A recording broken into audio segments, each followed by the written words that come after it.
ආයිබෝවන් පුතේ දුවේ සංයුක්ත ගණිතයේ ඉගෙන ගන්න සූදානම් වෙන ආරම්භ කරන ඔබ හා මම එකතු වෙන්නයි සූදානම. ගණිතයේ කොටස් දෙකකින් සමන්විතයි සුද්ධ ගණිතය හා විවාහක ගණිතය. සුද්ධ ගණිතයෙන් ආරම්භ කරන්න මම හිතුවා ත්‍රිකෝණමිතිය කියන ඒකකය. ත්‍රිකෝණමිතියේ ඒකකය නැත්නම් ත්‍රිකෝණමිතිය විවාහක ගණිතයට සුද්ධ ගණිතයට පොදු ඒකකයක් සෑම ඒකකයකටම සම්බන්ධ වෙන කොටසක් ත්‍රිකෝණමිතිය. මේ ගණිතය හෙළයන්ගේ විෂයක්. ගණිතයේ ලොවට හඳුන්වා දුන්නේ ශ්‍රී ලංකාවේ නැත්නම් ලංකාවේ. ඉතින් රාවණා කාලේ ඉඳලා ඉතාම ගැඹුරින් මේ ගණිතය විෂය ලොවටම හෙළි කළා. මම මේ පිළිබඳව පසු කතා කරන්න. අද ඔබ සමග මම එකතු වෙන්නේ ගණිතයේ සංයුක්ත ගණිතයේ සුද්ධ ගණිත කොටසේ ත්‍රිකෝණමිතිය කියන ඒකකයෙන් හරිම පහසුයි හරිම ලේසියි විනෝදී ත්‍රිකෝණමිතිය සමග එකතු වෙන්න. ත්‍රිකෝණමිතියේ ආරම්භ කරන්න වෙන්නේ ඍජුකෝණී ත්‍රිකෝණයක් සමග. ඍජුකෝණී ත්‍රිකෝණයක් සමග ත්‍රිකෝණමිතිය ආරම්භ කරමු අපි. මේ ඍජුකෝණී ත්‍රිකෝණයේ එක කෝණයකගේ θ නැත්නම් x ඒ ආකාරයක දාන්න පුළුවන්. මේක ඍජුකෝණේ නතාංශක 90 කෝණය. මේ කෝණෙත් එක්ක මේ පාදයේ සම්මුඛ පාදය ඒකේ දිග මම ලියනවා a කියලා. මේ කෝණෙත් එක්ක බද්ධ වෙලා තියෙන පාදේ බද්ධ පාදේ ඒකේ දිග b කියලා මම ලියනවා. මේ ඍජුකෝණේ නතාංශක 90ට ඉදිරියෙන් තියෙන පාදේ දිගම පාදේ කර්ණේ c කියලා. මේ පාද අතර අනුපාත වලින් ත්‍රිකෝණමිතිය ගොඩ නැගිලා තියෙනවා. සම්මුඛ පාදයේ කර්ණීය දිග බෙදුව සම්මුඛ පාදයේ දිග කර්ණීය දිගෙන් බෙදුව ලැබෙන ත්‍රිකෝණමිතික අනුපාතයට අපි කියනවා sin කියලා. මේ රූප සටහන අනුව sin θ වෙලාගේ සමානයි a බෙදීම c. cos θ ගේ අගේ සමානයි බද්ධ පාදයේ බෙදීම කර්ණය b බෙදීම c. බද්ධ පාදයේ බෙදීම කර්ණය. ඒකම sin θ සම්මුඛ පාදයේ බෙදීම කර්ණය. cos θ කියන්නේ බද්ධ පාදයේ බෙදීම කර්ණය. tan θ අපිට ලියන්න පුළුවන් සම්මුඛ පාදයේ බෙදීම බද්ධ පාදයේ කියලා. දැන් අපි sin θ ගේ පරස්පරය අපිට ලියන්න පුළුවන් cosec θ කියලා. sin θ ගේ පරස්පරය cosec θ. ඒ කියන්නේ sin θ කියන්නේ a බෙදීම c, cosec θ කියන්නේ c බෙදීම a. cosec θ. cosec θ කියන්නේ c බෙදීම a. එකම අපිට cos θ ගේ පරස්පරය sec θ කියනවා. අපිට sec θ ලියන්න පුළුවන් cos θ ගේ පරස්පරය විදිහට sec θ සමානයි c බෙදීම b.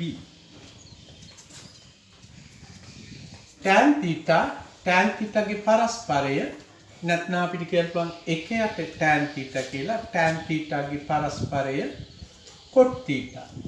එන අපිට ලියන්න පුළුවන් cot θ සමානයි b බෙදීම a.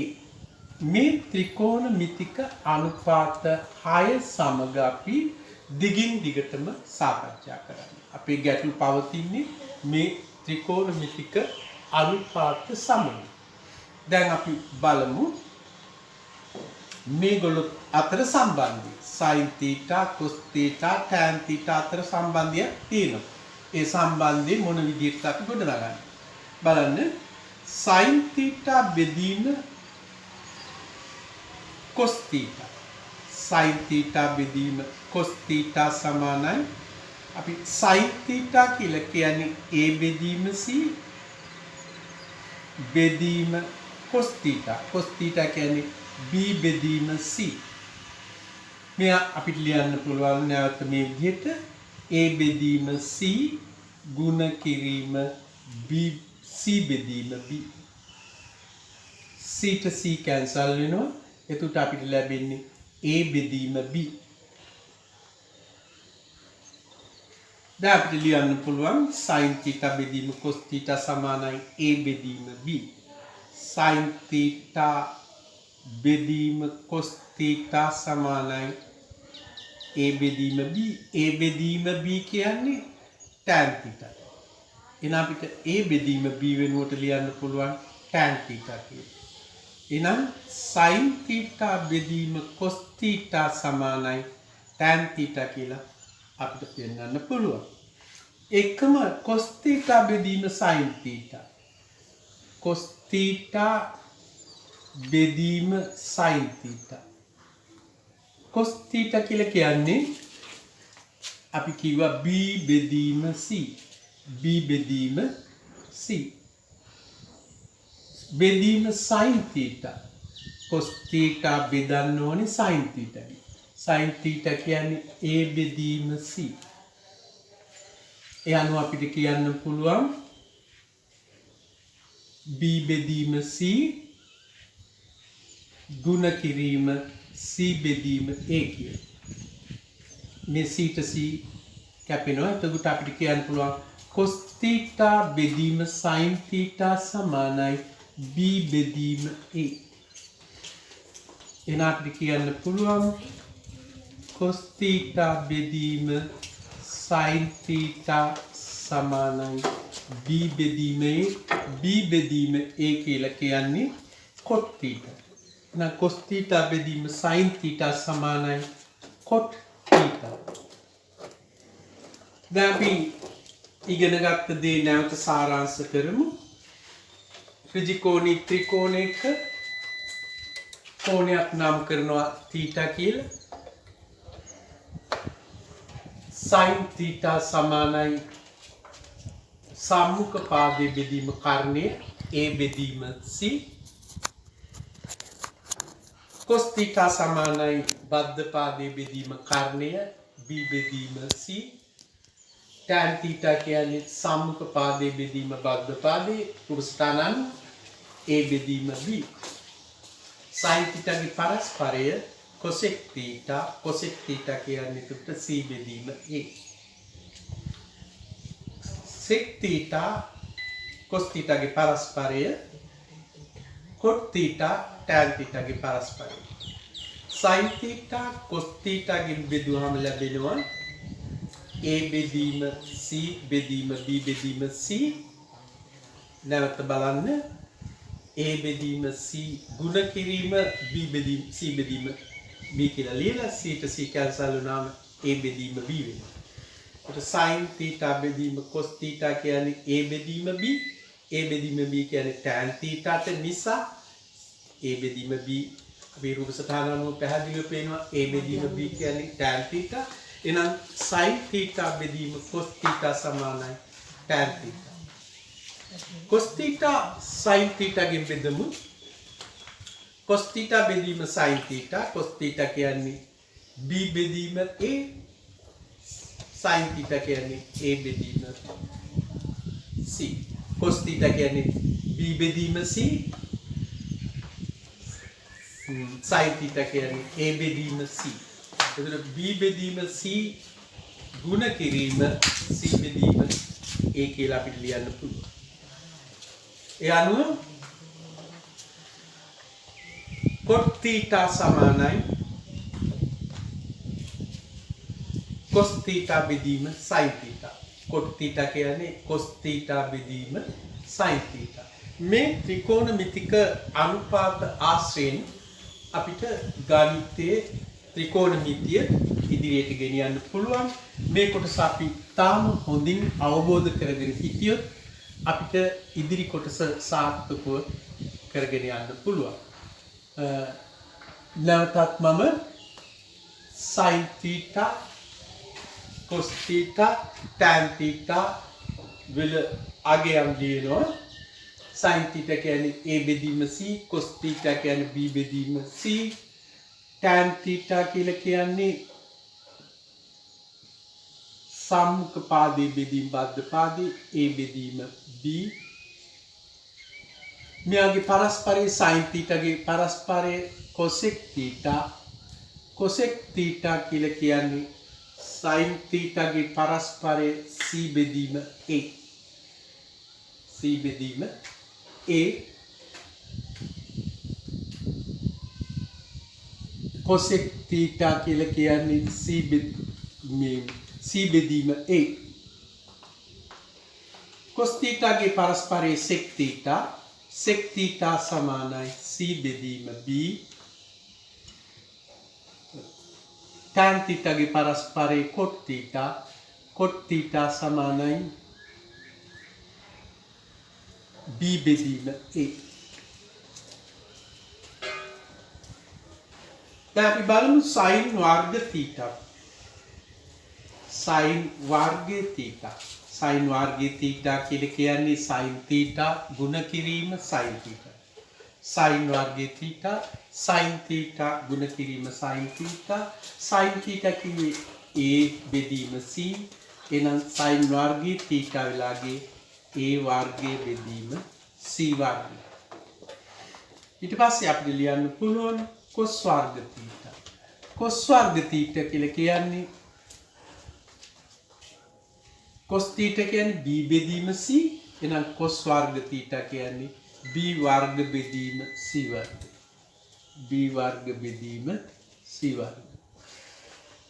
ඊළඟට අපිට කියන්න පුළුවන් tan θ කියලා කියන්නේ A බෙදීම B tan වර්ග θ ලියන්න පුළුවන් tan වර්ග θ සමානයි A වර්ගයේ බෙදීම B වර්ගය. නැවත බලන්න. sin θ කිව්වේ A බෙදීම C. එහෙනම් sin වර්ග θ සමානයි A වර්ග බෙදීම C වර්ග. cos θ කියන්නේ B බෙදීම C. එහෙනම් cos වර්ග θ අපිට ලියන්න පුළුවන් B වර්ග බෙදීම C වර්ග. tan θ කියන්නේ A බෙදීම B. tan වර්ග θ සමානයි A වර්ගයේ බෙදීම B වර්ග. අපි sin වර්ගයේ θට cos වර්ග θ එකතු කරලා බලමු. sin වර්ග θ එකතු කිරීම cos වර්ග θ. මේ දෙක එකතු කරාම අපිට කියන්න පුළුවන් A වර්ගය බෙදීම C වර්ගය මේ ලිව්වේ sin වර්ගයේ θ එකතු කිරීම cos වර්ග θ. cos වර්ග θට ලියන්න පුළුවන් B වර්ග බෙදීම C වර්ග. B වර්ග බෙදීම C වර්ග. මේ අපිට සුළු කරන්න පුළුවන් මේ විදිහට දෙකෙන් පොදු ගුණාකාරී C වර්ගයේ හරේ C වර්ගයේ ඒකට අපිට ලවය ලියන්න පුළුවන් A වර්ගය එකතු කිරීම B වර්ගය. එහෙනම් cos වර්ග θ එකතු කිරීම sin වර්ග θ cos වර්ග θ නැත්නම් sin වර්ග θ එකතු කිරීම cos වර්ග θ සමාන කාටද A වර්ගය ධන B වර්ගයේ බෙදීම C වර්ගය.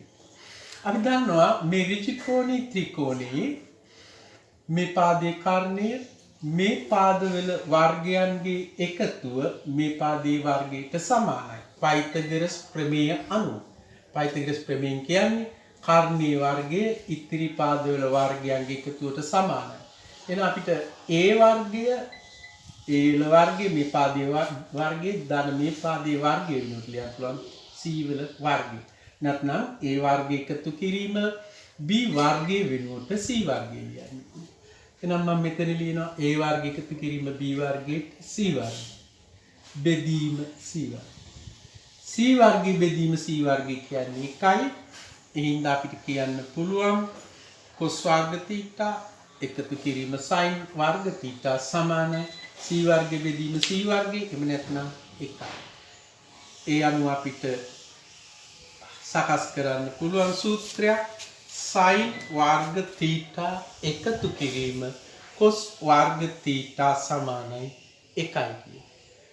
sin වර්ග θ එකතු කිරීම cos වර්ග θ සමානයි 1යි. මේක සාමාන්‍ය බීජගණිත ආකාරයට මේ සූත්‍රයෙන් අපිට තව සූත්‍ර සමීකරණ ගොඩාක් සකස් කරන්න පුළුවන්. එකක් අපි බලමු. sin වර්ග θ සමානයි 1 මේ ධන cos වර්ග θ මේ පැත්තට ආම ඍණ cos වර්ග θ එනවා. ඊටම වැදගත්. sin වර්ග θ වෙනුවට අපි ලියන්න පුළුවන් 1 ඍණ cos වර්ග θ. කලබල වෙන්න එපා. sin වර්ග θ සමානයි 1 ඍණ cos වර්ග θ.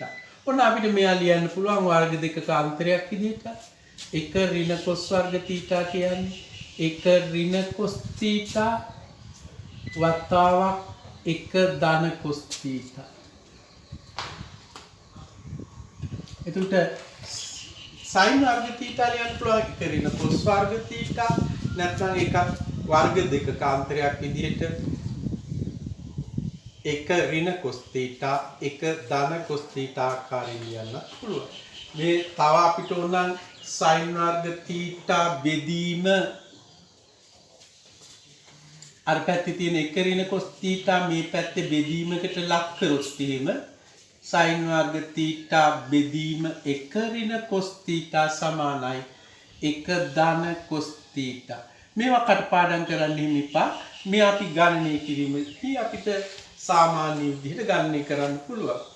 දැන් අපි මතකයේ තබා ගන්න ඕනේ sin වර්ග θ එකතු කිරීම cos වර්ග θ සමානයි 1 කියන එක. එහෙම නැත්නම් sin වර්ග θ එකතු කිරීම cos වර්ග θ සමානයි 1 කියන සූත්‍රයේ ව්‍යුත්පන්න කරන්න මතක තියෙනවා. ඒක අපි අවබෝධ කරගත්තා නම් අපිට ඊටාම ලේසියෙන් ඒක ගොඩනගා ගන්න පුළුවන්. අපි බලමු තවත් ගැටලුවක් මේ ත්‍රිකෝණ අතර සම්බන්ධයෙන්ම අපිට ලියන්න පුළුවන් tan වර්ගය θ එකතු කිරීම 1. අපි බලමු ඒක සකස් කරන්න කොහොමද කියලා. tan වර්ග θ tan වර්ග θ එකතු කිරීම 1. tan වර්ග θ සමානයි 1. මේක අපි tan වර්ග θ වෙනුවට ලියනවා. tan වර්ග θ කියන්නේ a වර්ගය බෙදීම b වර්ගය එකතු කිරීම 1. මේක සකස් කරන්න පුළුවන්, සුළු කරන්න පුළුවන් a වර්ගය බෙදීම b වර්ගය ධන b වර්ගය. a වර්ගය ධන b වර්ගය බෙදීම b වර්ගය. මේකෙදි අපිට පයිතගොරස් ප්‍රමේය අනුව a වර්ගය එකතු කිරීම b වර්ගය. a වර්ගය එකතු කිරීම b වර්ගයට අපි ලියන්න පුළුවන් c වර්ගය කියලා. a වර්ගය එකතු කිරීම b වර්ගයට අපි ලියනවා c වර්ගය බෙදීම b වර්ගය. මේ තියෙන්නේ c බෙදීම b වල පූර්ණ වර්ගය. c බෙදීම b වල පූර්ණ වර්ගය කියන්නේ අපිට ලියන්න පුළුවන් tan වර්ග θ එකතු කිරීම 1 සමානයි c බෙදීම b. c බෙදීම b කියලා කියන්නේ sec θ. c බෙදීම b කියන්නේ sec θ. c බෙදීම b ගේ වර්ගය sec වර්ග θ. sec වර්ග θ. එහෙනම් tan වර්ග θ එකතු කිරීම 1 සමානයි sec වර්ග θ. ඒ විදිහට අපිට තවදුරටත් මේ ගැටලු ව්‍යුත්පන්න කරන්න පුළුවන්. මෙයත් අපේ අවබෝධය හා මතකයේ තියෙන්න ඕන. tan වර්ග θ එකතු කිරීම 1 සමානයි sec වර්ග θ කියලා. මේකෙන් අපිට තවත් ගැටලු කීපයක් ව්‍යුත්පන්න කරන්න පුළුවන්. බලමු tan වර්ග θ එකතු කිරීම sec tan වර්ග θ එකතු කිරීම 1 tan වර්ග θ එකතු කිරීම 1 සමානයි sec වර්ග θ. මේකෙන් අපිට ලියන්න පුළුවන් tan වර්ග θ සමානයි sec වර්ග θ අඩු කිරීම 1 කියලා ලියන්නත් පුළුවන්. නැත්නම් අපිට ලියන්න පුළුවන් tan වර්ග θ සමානයි sec වර්ග θ ඍණ 1. නැත්නම් අපිට මේක ලියන්න පුළුවන් sec θ අඩු කිරීම 1 වතාවක් sec theta එකතු කිරීම එකතු. මේ ආකාරයට අපි ලියන්න පුළුවන්. තවත් ඔන්න අපි ලියන්න පුළුවන් tan වර්ග theta බෙදීම tan වර්ග theta බෙදීම sec theta ධන 1 sec theta ධන 1 සමානයි sec theta ඍණ 1. මේ කිසිවක් කටපාඩම් කරන්න එපා. මේවා ගණනය කිරීමේදී ඔබේ පහසුව සඳහා මේ ආකාරයට සුළු කරගෙන ඔබේ දැනුම සංවර්ධනය කරගන්න. අපි බලමු තවත් ප්‍රකාශනයක්, තවත් සමීකරණයක්. අපි මේ සඳහා ගමු cot වර්ග θ එකතු කිරීම 1. cot වර්ග θ. cot වර්ග θ කියන්නේ අපි දන්නවා b cot θ කියන්නේ b බෙදීමේ. එහෙනම් cot වර්ග θ සමානයි b වර්ග බෙදීම a වර්ග. මේකට අපි එකක් එකතු කරමු. 1 ධන cot වර්ග θ සමානයි b වර්ග බෙදීම a වර්ග. ඒකටත් අපි මේ පැත්තටත් එකක් එකතු. එතකොට අපිට ලැබෙනවා b වර්ග ධන a වර්ග බෙදීම a වර්ගය කියලා. මෙතන b වර්ග එකතු කිරීම a වර්ග කියලා කියන්නේ නැවතත් අපි බැලුවම ත්‍රිකෝණේ පයිතගොරස් ප්‍රමේය අනුව b වර්ග එකතු කිරීම c වර්ගයට දාන්නේ සමා වෙන්න b වර්ග එකතු කිරීම a වර්ග කියන්නේ c වර්ගය. එහෙනම් b වර්ග එකතු කිරීම a වර්ගයට දානවා c වර්ගය බෙදීම a වර්ගය. නැත්නම් මෙයා ලියන්න පුළුවන් c බෙදීම a වල පූර්ණ වර්ගය කියලා. ඒ කියන්නේ 1 ධන cot වර්ග θ 1 ධන cot වර්ග θ සමානයි c බෙදීම a වල වර්ගය. c බෙදීම a කිව්වේ c බෙදීම කියන්නේ cosec θට. බලන්න c බෙදීම a cosec θ. c බෙදීම a කියලා කියන්නේ cosec θ. එහෙනම් මෙතෙන් දාන්න පුළුවන් cosec θ ගේ වර්ගය නැත්නම් cosec වර්ග θ. cosec වර්ග θ. එහෙනම් අපිට ලියන්න පුළුවන් 1 ධන cot වර්ගයේ θ සමානයි cosec වර්ග θ. ඒ වගේම අපිට කලින් ආකාරයට ලියන්න පුළුවන් cot වර්ග θ සමානයි cosec වර්ග θ ඍණ 1 කියලා. cosec වර්ග θ අඩු කිරීම 1. ඒ විදිහට අපිට විවිධ සමීකරණ ගොඩනගා ගන්න පුළුවන්. මේ සමීකරණ සියල්ලම මතකයේ තබා ගන්න ඕන නැහැ. මම ගොඩනගලා දේවා. නමුත් මතකයේ තියෙන්න ඕනේ sin වර්ග θ ධන cos වර්ග θ සමානයි 1 කියන එකත් tan වර්ග θ එකතු කිරීම 1 සමානයි sec වර්ග θ කියන සූත්‍රයත් ඊළඟ මතක තියෙන්න ඕනේ 1 එකතු කිරීම cot වර්ග θ නැත්නම් cot වර්ග θ එකතු කිරීම 1 සමානයි cosec වර්ග θ කියන. ඒ සමීකරණ 3 ගොඩ නැගීමටත් ඒවා මතක තබා ගැනීමත් අපේ ත්‍රිකෝණමිතියේ ඉදිරි ගැටලු සියල්ලම විසඳීමට ප්‍රයෝජනවත් වෙනවා. ඒක අපි හොඳ ආකාරවම අවබෝධයේ තියාගන්න ඕනේ. නැවතත් බලමු. sin theta මිලන් කොටස අපි කෝණ සමග සාකච්ඡා කරන්න යන්නේ. sin theta සමානයි a බෙදීම c cos theta සමානයි b බෙදීම c tan theta සමානයි tan theta සමානයි a බෙදීම b cot theta සමානයි tan theta ගේ පරස්පරය cot theta කියන්නේ b බෙදීම a. මේ කෝණයේ අංශක theta නම් මේ කෝණේ වටිනාකම theta නම් මේ කෝණේ වටිනාකම 90 අඩු කිරීම theta 90 අඩු කිරීම theta. මේ කෝණේ 50යි නම් මේක 40යි 40 වෙන්නේ 90 අඩු කිරීම 50. මේක 50යි නම් මේක 90 අඩු කිරීම 50. මේක theta නම් මේ කෝණේ මේක 90 අඩු කිරීම θ. ඒකට මේකෙදී අපිට දැන් sin θ කියලා ලියන්නේ අපි a බෙදීම c වලට. සම්මුඛ පාදයේ බෙදීම කාරණේ. මෙතන අපිට ලියන්න පුළුවන් cos 90 ඍණ θ. cos 90 ඍණ θ. cos 90 අඩු කිරීම θ.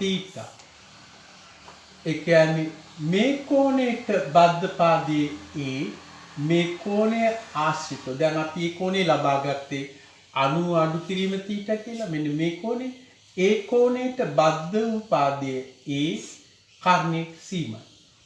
එහෙනම් cos 90 ඍණ θ කියලා කියන්නේ A බෙදීම c. cos 90 ඍණ θ කියන්නේ මේ කෝණයත් එක්ක අපි සසඳන්න යන්නේ. ඒ කෝණයට බද්ධ වෙන්නේ A කර්ණයේ c. ඒ නිසා cos 90 ඍණ θ සමාන වෙන්නේ A බෙදීම c. දැන් අපිට පේනවා sin θ A බෙදීම c cos 90 ඍණ θ A බෙදීම c. එහෙනම් අපිට ලියන්න පුළුවන් sin θ සමානයි cos 90 ඍණ θ.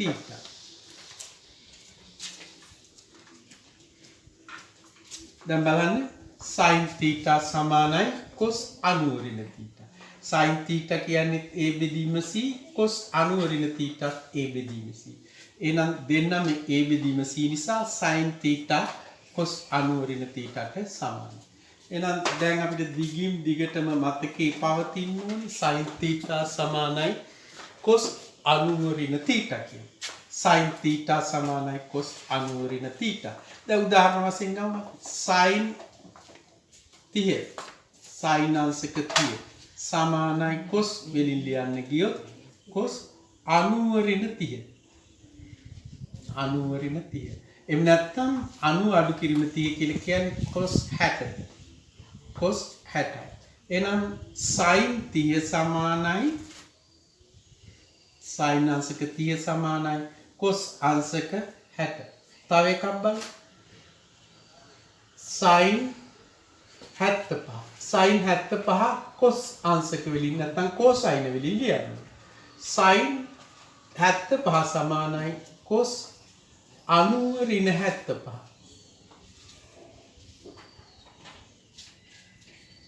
sin 75 සමානයි cos 90 ඍණ 75.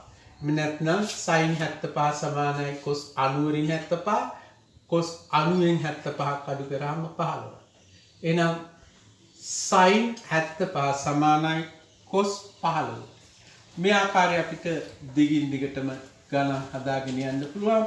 sin කෝණයක් sin සුළු කෝණයක් cos අංශක වලින් කෝණේ සුළු කෝණයක් cos අංශක වලින් ලියන ආකාරය. ඒ වගේම අපිට දැන් ලියන්න පුළුවන් cos θ. අපි දන්නවා cos θ සමානයි cos θ කියන්නේ b බෙදීම c. cos θ b බෙදීම c. අපි ලියමු මේ කෝණය 90 ඍණ θ sin 90 ඍණ θ. sin 90 ඍණ θ. sin 90 ඍණ θ සමානයි සම්මුඛ පාදයේ බෙදීම කර්ණය b බෙදීම c. b බෙදීම c. මේ කෝණයට සම්මුඛ පාදයේ b නිසා කර්ණයේ c නිසා සම්මුඛ පාදයේ මේ කෝණයට සම්මුඛ පාදයේ මේක කර්ණයේ මේක. එතකොට සම්මුඛ පාදයේ බෙදීම කර්ණය කියන්නේ sin θ. එතකොට sin 90 ඍණ θ sin 90 ඍණ θ sin 90 ඍණ θ සමානයි b බෙදීම c. දැන් මේකෙන් අපිට ව්‍යුත්පන්න කරන්න පුළුවන් cos θ කියන්නේ b බෙදීම c. cos θ කියන්නේ b බෙදීම c. sin 90 ඍණ θ කියන්නේ b බෙදීම c. එහෙනම් අපිට කියන්න පුළුවන් sin 90 ඍණ θ සමානයි sin 90 ඍණ θ සමානයි cos θ. sin 90 ඍණ තීටා සමානයි cos තීටා. දැන් අපි උදාහරණ වශයෙන් ගමු. sin cos 75. cos අංශක 75. cos අංශක 75 සමානයි sin 90 ඍණ 75. 90 අඩු කිරීම 75. 90න් 75ක් අඩු කරාම 15. එහෙනම් අපිට ලියන්න පුළුවන් cos 75 කියන්නේ sin අංශක 15ට. නැත්නම් cos 75 sin වලින් ප්‍රකාශ කරාම sin අංශක 15යි. තව එකක් බලන්න. cos අංශක 30. cos අංශක 30. cos අංශක 30 සමානයි sin අංශක 90 ඍණ 30. sin cos අංශක 30 සමානයි sin 90 ඍණ 30. 90 ඍණ 30 කියලා කියන්නේ 60. ඉන්න cos අංශක 30 සමානයි sin අංශක 60යි. sin අංශක 60යි. දැන් අපිට පුළුවන් cos අංශක ගානක් sin වලින් ලියන්න කියන්නේ අංශක ගාන සුළු කෝණයක් නම් cos අංශක ප්‍රමාණයක් sin අංශක වලිනුත් sin අංශක ප්‍රමාණයක් cos අංශක වලට පරිවර්තනය කරන්න පුළුවන්. ඉතින් නැවත බලන්න අද අපි සාකච්ඡා කරේ පළවෙනි එක sin කියන එකේ පරස්පරය cosec කියලා කිව්වා. sin θගේ පරස්පරය cosec θ, cos θගේ පරස්පරය sec θ, tan θගේ පරස්පරය cot θ. ඊළඟට අපි ඉගෙන ගත්තා sin වර්ග θ එකතු කිරීම cos වර්ග θ සමානයි 1 කියලා. tan වර්ග θ එකතු කිරීම 1 සමානයි sec වර්ග θ කියලා. ඊළඟට අපි ඉගෙන ගත්තේ එක එකතු කිරීම cot වර්ග θ සමානයි cosec වර්ග θ. ඊළඟට අපි ඉගෙන ගත්තේ වැදගත්ම කොටස sin අංශක 90 ඍණ θ සමානයි cos θ කියලා. cos අංශක 90 ඍණ θ සමානයි sin θ කියලා.